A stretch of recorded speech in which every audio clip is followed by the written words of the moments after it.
the lecture on modern era foreign policy from 1970 to the present, and we'll start with a quick little quiz.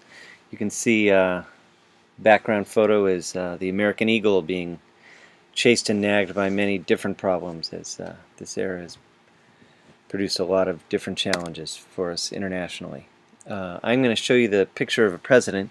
You can pause this if you want to play, and you can submit this as extra credit quiz. It won't be for a lot of points, but if you want to give it a try, I'll show you the picture of a president. You write down, you can pause it, write down who you think it is and the term they served and whether they're Democrat or Republican, and then I will click and reveal the answer. Here we go. Pause it. There you go. All right. That is Richard Nixon, president elected in 68 and 72 and then resigned in 74. He's a Republican. Next one's a little harder. That's Gerald Ford, served for 2 years and then lost the election in 1976 to this man. That's Jimmy Carter, Democrat, served 1 term, lost in 1980 to this man.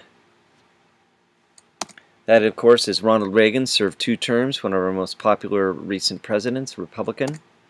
He was followed by that man, who is George H.W. Bush, the father of George W. Bush. He was his vice president, so that was 3 Republican terms in a row, followed by this man everybody knows.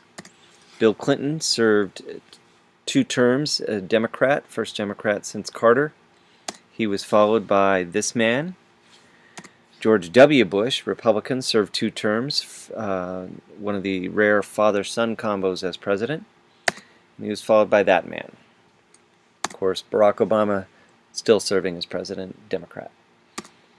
There are 5 big events or trends that in the modern era. The first one is the question internationally, when do we get involved? When do we intervene? In the 50s and 60s, of course, that question was easy. After World War II, the lesson was get involved everywhere. But the lesson from the Vietnam War was, well, maybe we should be more cautious, and we wanted to avoid what was known as a quagmire, a war where we get bogged down.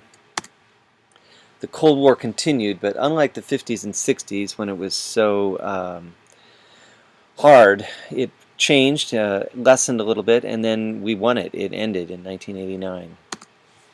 After the Cold War, there was initially great optimism that we would enter a new kind of peaceful era, but that proved untrue, and in some ways the post-Cold War reality of instability and unpredictability was worse.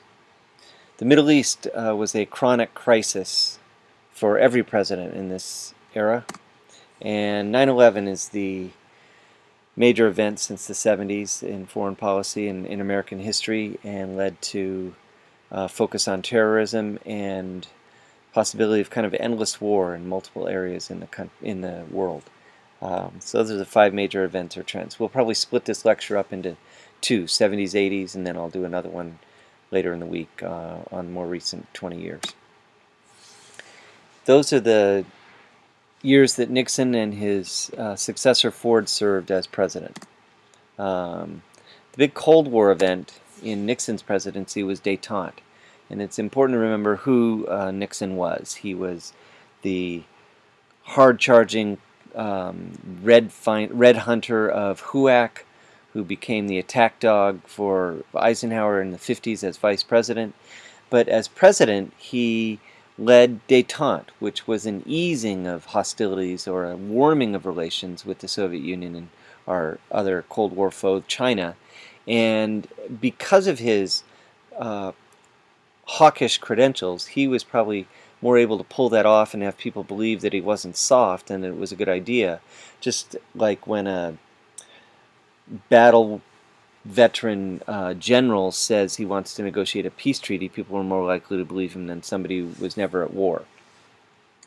What détente was an opening up of relations with China and the Soviet Union. And it's definitely Nixon's huge achievement as president. In 1972, he was the first president to travel to China and followed that up with a meeting in Moscow, the first American president since Roosevelt to go to Soviet Union, first president ever to visit Moscow, and he followed that with a couple of nuclear arms treaties that I'll talk about on the next slide. In the Middle East, Nixon and Ford dealt with a number of wars between the Arab states and Israel. In 1967, there is the Six-Day War. 1973, there's the Yom Kippur War. Egypt, Syria, Jordan all attack Israel, and Israel comes out of it doing pretty well and actually gaining territory. That's the occupied territory. Sometimes you hear about the Golan Heights or the West Bank or the Sinai Peninsula. All of those territories were taken by Israel during the war. They gave back the Sinai Peninsula, but have kept the other occupied territories, and that is what, through many decades, they've continued to negotiate with the PLO and others about, and it leads to tensions today. The other big event is the rise of the oil-producing nations. OPEC is the oil cartel. It stands for Organization of Petroleum Exporting Countries. We'll talk about more about that when we talk about the U.S. economy and the oil price increases of the 70s. You should know some stuff about nuclear arms and the nuclear arms race. The first is what is even a ballistic missile? That is a missile that flies in an arc where it's launched with a rocket, and then the rest of it is just kind of using gravity to fly, as opposed to a cruise missile that flies near the ground and has to be propelled throughout its whole flight. Missile defense were missiles used in an anti-ballistic fashion to kind of, so that missile is coming in, and anti-ballistic missile would be used to, let's use blue, shoot it down before it reaches its target. Anti-ballistic missiles, or missile defense in general, was considered, like missile defense, you would think it would be something that would be good, but it was considered somewhat dangerous because of the doctrine of MAD, mutually assured destruction, and people were so scared of nuclear annihilation that they thought that actually protected us. They worried that if one side thought they could defend against a nuclear attack, they might actually launch nuclear weapons. So missile defense was always a tricky subject. ICBM stands for Intercontinental Ballistic Missile, and that is those missiles that could be shot from one continent, say North America, over to Europe or Africa or Asia or something like that. And on them, each missile, you would have nuclear warheads. In the 60s, they developed a technology to put more than one warhead on each missile. So the warhead would be launched, and let's do that one in yellow, let's say. And then at some point in its trajectory, as it was nearing its location, multiple warheads could be released off of it. That's what a MIRV is. Multiple independently targetable re-entry vehicles. That just means on one missile you can have multiple warheads.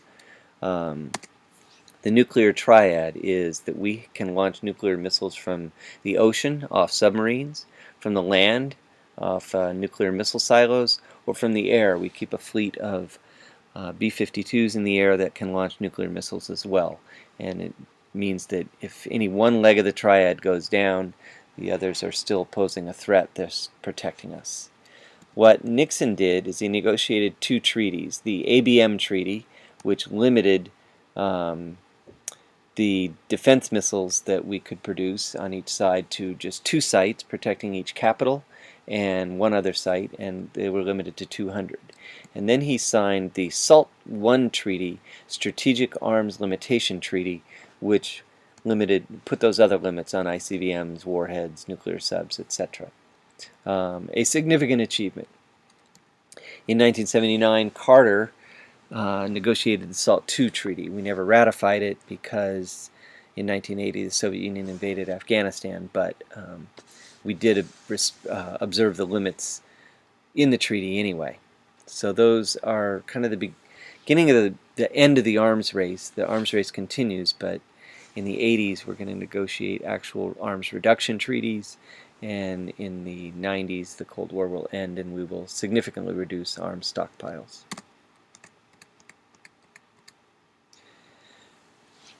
I'm not going to say anything about the Ford presidency, at least in terms of foreign policy. We'll focus on his domestic stuff. He was followed by Carter. And Carter tries to focus on human rights. So I've talked a lot about how America focused on fighting communism, and in that fight we often allied ourselves with pretty nasty dictators and did some nasty things as long as they were anti-communist. Carter, post-Vietnam, tries to redirect us towards focusing on improving human rights around the world, and that's tough to do because sometimes you really need to deal with a country because it's got oil or because it's strategically important, even if they're not great on human rights, and so he struggles with that. His bigger trouble is he's seen as kind of weak and dovish, and that plagues his presidency. He has one huge foreign policy achievement and one huge foreign policy failure. In 1978, he brings the president of Egypt, that is him here on the left, Anwar Sadat, and the prime minister of Israel, Menachem Begin, to Camp David outside of Washington, D.C., and bullies and coaxes and encourages them to sign a peace treaty. It's the first peace treaty between Israel and an Arab country, and it is the basis for peace today. Egypt and Israel don't really like each other, but they have a peace agreement and they've abided by it, and they're not really the issue anymore. What the U.S. promised as part of that was to sell massive amounts of arms to each country. That was how we kind of bought their cooperation. Israel every year is our largest recipient of military weaponry. We sell it to them, and Egypt is number 2 for many years. That achievement was overshadowed a little bit by the Iranian hostage crisis. There's another picture of them celebrating. By the way, Anwar Sadat was assassinated not long after that agreement because of somebody who was so upset by it. The Iranian hostage crisis is one of the low points in American history. In 1979, November, militant students took over the American embassy in Tehran, Iran. They were angry that we had supported the Shah of Iran, and in fact we had helped him stage a coup in the 50s to take power, and he finally was driven from power, and then later the American embassy was taken over. For over a year, into January of 1981, 56 American diplomats were taken hostage. There was one failed rescue attempt, and the release of the hostages was negotiated to wait until Carter left the presidency and on Reagan's inauguration. The effect was kind of piggybacking on top of our loss in Vietnam. There's this strong feeling of American weakness and incompetence. And by the end of the 70s, America was seen as a nation in decline, and our better days and our dominance over the world was ending. Reagan is going to change that. And there's Cowboy Ron, Ronald Reagan, president for most of the 80s. He reheats the Cold War and ends détente. Presides over a huge increase in military spending. Starts something called SDI, or the Strategic Defense Initiative, and more popularly known as Star Wars. He is the author of the Reagan Doctrine, which is kind of a break in containment. No longer are we going to try and just contain communism, but like Walmart rolling back prices, we are going to roll back communism in the third world. And, excuse me, getting tired. What the Reagan Doctrine said was we would give overt and covert aid, so open and secret aid, to rebels and regimes trying to end communism or topple communist regimes in Africa, Asia, and Latin America. But aside from those kind of very macho and hawkish things, Reagan also presided over the START Treaty, the Strategic Arms Reduction Treaty, so not SALT, but START, actually reducing nuclear weapons, which was significant. And less positively, he was part of the Iran-Contra scandal. These are the Rambo years, for those of you who are familiar with those movies. Those movies came out in the 80s, and it's kind of being tired for feeling bad about Vietnam and the Carter years, and a renewed macho-ness in American foreign policy. This is a great slide. You should pay close attention to this one. So if you'll notice, oops, sorry, where am I? Here we are. Let's go with black. You have a huge spike in spending here in the early 50s, and that is due to what? Of course, the Korean War. And then you have another increase in the 60s, although not as much, if you notice. We never even reached the level of the Korean War, and that's during the Vietnam War. And then it declines in the 70s. And then an even bigger buildup, no real war, we just spent more on military weaponry in the 80s. So the Reagan years, just a huge increase in military spending. That is going to be matched after 9/11 with just military spending in general, and then even increased spending on the two wars we were in. So 50s, 60s, 80s, and the 2000s spike in military spending. SDI was called the Strategic Defense Initiative, and that was the attempt to develop space-based weapons to give us kind of a nuclear shield. So I talked earlier in the lecture about anti-ballistic missile defense. This was, we were going to have satellites shooting at missiles and lasers, and we spent billions of dollars on these things, and it never actually worked practically. But I would say there was some effect that it started an arms race and a military spending bonanza that Gorbachev and the Soviet Union tried to keep up with and could not. And so Reagan should get a fair amount of credit for kind of pushing the Soviets into their period when they fell apart. I think they probably would have happened anyway, and it might have happened just as soon, but Reagan's kind of hawkish military spending definitely made things more difficult for Gorbachev and hastened the end of the Soviet Union and the Cold War. More negative outcome of Reagan's hawkishness is Iran-Contra. In his second term, the Reagan administration sold about 1,500 missiles to Iran in exchange for help with the hostage release. Different hostages, not the ones in the hostage crisis. These were 7 hostages in Iran, or in Lebanon. Iran paid $30 million. $80 million of that was diverted to fund communist rebels, anti-communist rebels called Contras in Nicaragua.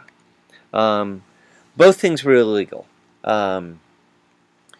The Reagan administration said that it did not negotiate with terrorists or for hostages, and they lied about that. And they also were prevented from dealing with Iran because of our difficulties with that regime and the things they'd done in the past. Congress had specifically told Reagan that he could not fund the Contra rebels in Nicaragua because they were associated with atrocities and death squads killing whole villages for their support for the Sandinista government. This became known that he was doing this, and a major scandal, and consumed about a year of Reagan's presidency. It's interesting to note, we'll talk about this in class, the 3 scandals: the Watergate scandal of the 70s, the Iran-Contra scandal of the 80s, and the Lewinsky scandal of the 90s. One of them resulted in a resigned president, Nixon. One resulted in a president who escaped punishment entirely, the Iran-Contra affair and Reagan, and one resulted in impeachment, although Clinton was not in the impeachment trial, he was acquitted and didn't leave office. This is by far the most serious of the three actions. Reagan, it was never clear what he knew, although he did admit that he knew about the sale of the missiles to Iran and had directed his foreign policy team to do that. And he did tell his administration to support the Contras in any way they could.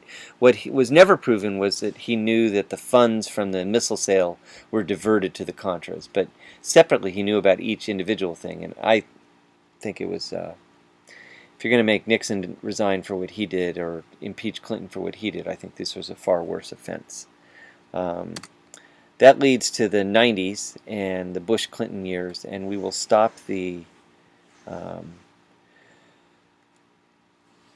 lecture here, and you can get the second part of it on another day. See you guys in class.